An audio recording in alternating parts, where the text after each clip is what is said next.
नमस्कार, मेरा नाम है अदिति। आपने देखना शुरू कर दिया है एकदम कड़क। बाबा बागेश्वर धाम सरकार के नाम से मशहूर पंडित धीरेन्द्र कृष्ण शास्त्री इन दिनों बिहार में हैं। वे गोपालगंज में हनुमंत कथा का आयोजन कर रहे थे। बाबा बागेश्वर के बिहार आगमन पर हमेशा की तरह इस बार भी सियासी हलचल तेज हो गई। उनके हिंदू राष्ट्र वाले बयान पर बिहार की राजनीति गर्मा गई है।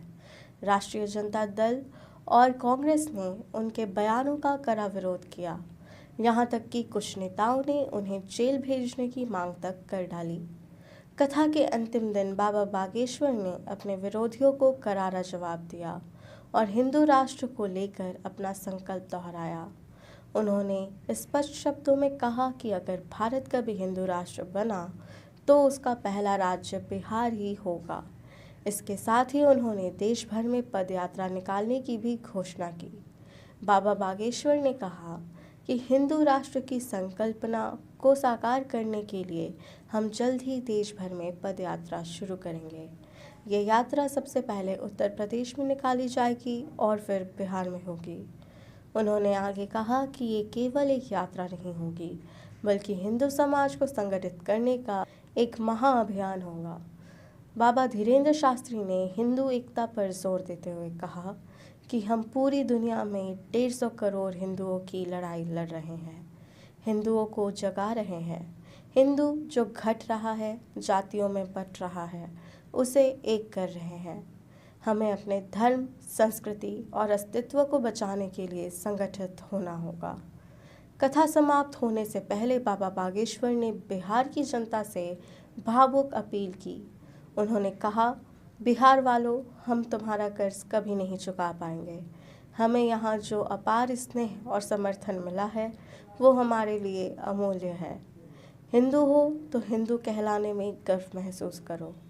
बाबा बागेश्वर के बयानों के बाद बिहार की राजनीति में भूचाल आ गया। राजद और कांग्रेस के कई नेताओं ने उनके बयानों पर कड़ी प्रतिक्रिया दी। पूर्णिया के सांसद पप्पू यादव ने तो यहाँ तक कह दिया कि बाबा बागेश्वर जैसे लोगों पर प्रतिबंध लगाना चाहिए और उन्हें जेल भेजा जाना चाहिए। इस पर जवाब देते हुए बाबा बागेश्वर ने दो टूक कहा, जो हमें बिहार आने से रोकना चाहते हैं, हम उनके घर के बाहर जाकर कथा करेंगे। ये देश सबका है। संविधान में कहीं आने जाने की पूरी आज़ादी है। कोई भी हमें हिंदू धर्म का प्रचार करने से नहीं रोक सकता। अब सबकी नज़रें बाबा बागेश्वर की प्रस्तावित पदयात्रा पर है। क्या बिहार में इसे लेकर और सियासी घमासान होगा? क्या बाबा बागेश्वर अपने मिशन में सफल होंगे या उन्हें कड़ा विरोध झेलना पड़ेगा? आने वाले समय में इस पर सबकी निगाहें रहेंगी। बाबा बागेश्वर धाम सरकार के नाम से मशहूर पंडित धीरेन्द्र कृष्ण शास्त्री इन दिनों बिहार में हैं। वे गोपालगंज में हनुमंत कथा का आयोजन कर रहे थे। बाबा बागेश्वर के बिहार आगमन पर हमेशा की तरह इस बार भी सियासी हलचल तेज हो गई। उनके हिंदू राष्ट्र वाले बयान पर बिहार की राजनीति गर्मा गई है। राष्ट्रीय जनता दल और कांग्रेस ने उनके बयानों का कड़ा विरोध किया।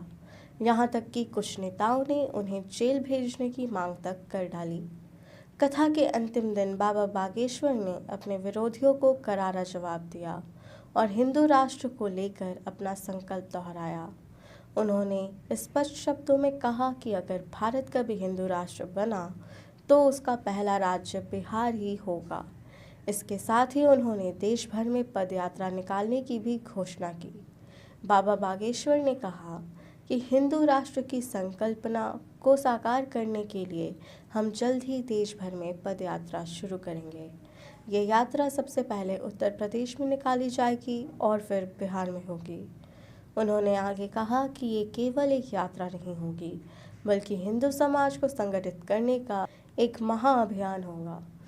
बाबा धीरेन्द्र शास्त्री ने हिंदू एकता पर जोर देते हुए कहा कि हम पूरी दुनिया में 150 करोड़ हिंदुओं की लड़ाई लड़ रहे हैं, हिंदुओं को जगा रहे हैं।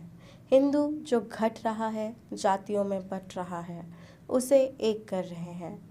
हमें अपने धर्म, संस्कृति और अस्तित्व को बचाने के लिए संगठित होना होगा। कथा समाप्त होने से पहले बाबा बागेश्वर ने बिहार की जनता से भावुक अपील की। उन्होंने कहा, बिहार वालों, हम तुम्हारा कर्ज कभी नहीं चुका पाएंगे। हमें यहाँ जो अपार स्नेह और समर्थन मिला है वो हमारे लिए अमूल्य है। हिंदू हो तो हिंदू कहलाने में गर्व महसूस करो। बाबा बागेश्वर के बयानों के बाद बिहार की राजनीति में भूचाल आ गया। राजद और कांग्रेस के कई नेताओं ने उनके बयानों पर कड़ी प्रतिक्रिया दी। पूर्णिया के सांसद पप्पू यादव ने तो यहाँ तक कह दिया कि बाबा बागेश्वर जैसे लोगों पर प्रतिबंध लगाना चाहिए और उन्हें जेल भेजा जाना चाहिए। इस पर जवाब देते हुए बाबा बागेश्वर ने दो टूक कहा, जो हमें बिहार आने से रोकना चाहते हैं, हम उनके घर के बाहर जाकर कथा करेंगे। ये देश सबका है। संविधान में कहीं आने जाने की पूरी आज़ादी है। कोई भी हमें हिंदू धर्म का प्रचार करने से नहीं रोक सकता। अब सबकी नज़रें बाबा बागेश्वर की प्रस्तावित पद यात्रा पर है। क्या बिहार में इसे लेकर और सियासी घमासान होगा? क्या बाबा बागेश्वर अपने मिशन में सफल होंगे या उन्हें कड़ा विरोध झेलना पड़ेगा? आने वाले समय में इस पर सबकी निगाहें रहेंगी। ऐसी खबरों के लिए देखते रहें एकदम कड़क। धन्यवाद।